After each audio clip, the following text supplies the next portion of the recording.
కింద నుంచి ఈ ఓడకి ఎటువంటి ప్రమాదం జరగకుండా అయ్యో ఓడ ఇంత చక్కగా భద్రపరిచారే, చక్కగా నీరు కింద నుంచి పైకి లేపుతున్నప్పుడు ఓడ చక్కగా పైకి లేచి హాయిగా ఓడలో ఉన్న వారందరూ భద్రంగా ఉండటానికి ఇంత ప్రయాసపడ్డారే.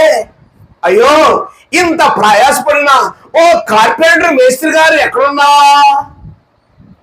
చూస్తే సహోదరులారా, వారు కూడా జలములో మునిగిపోయి వారి కుటుంబాలు పిల్లలు మొత్తం అందరూ ఏమైపోయారు? ప్రమాదములోనికి నెట్టివేయబడ్డారు. సహోదరులారా, ఈ రోజున అర్థం చేసుకోండి, ఈ రోజున క్రీస్తు ముద్ర లేకుండా సహోదరులారా దేవుని కొరకు 4 గోడల మందిరం కట్టిన,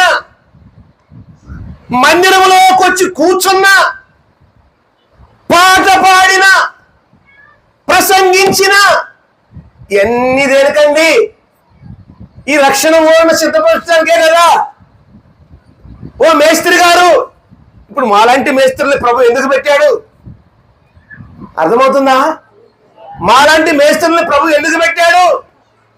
ఒక్కొక్క ఓడను సిద్ధపరచడానికి, ఆ ఓడలోనికి రావటానికి, ఆ ఓడలోనికి ఒక్కొక్కరిని ఎక్కించడానికి.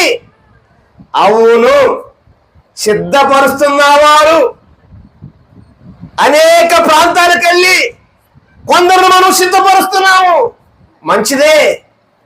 అనేకుల్ని ఎక్కించడానికి ప్రయాసపడుతున్నాము, మంచిదే. సహోదరులారా, అయితే ముద్రుందా? అభిషక్తుని యొక్క ముద్రుందా?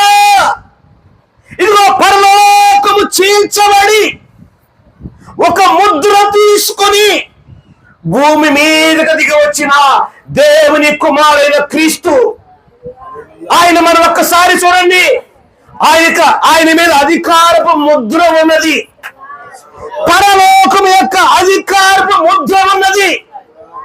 ఒక్కసారి కనుక పరలోకమాని కేక వేస్తే వెంటనే పరలోకము తెరవబడింది. ఎందుకు? హలో బ్రదర్, ఎక్కడున్నా? ఆ కాంటాక్ట్ నెంబర్ నా దగ్గర ఉంది. సహోదరుడు ఇమానియేల్ బ్రదర్ యొక్క కాంటాక్ట్ నెంబర్ నా దగ్గర ఉంది. తక్కువ మనం ఫోన్ చేయగానే, హలో బ్రదర్ గారు, నేను పలానా చోట ఉన్నానండి. ఎక్కడుంది కాంటాక్ట్?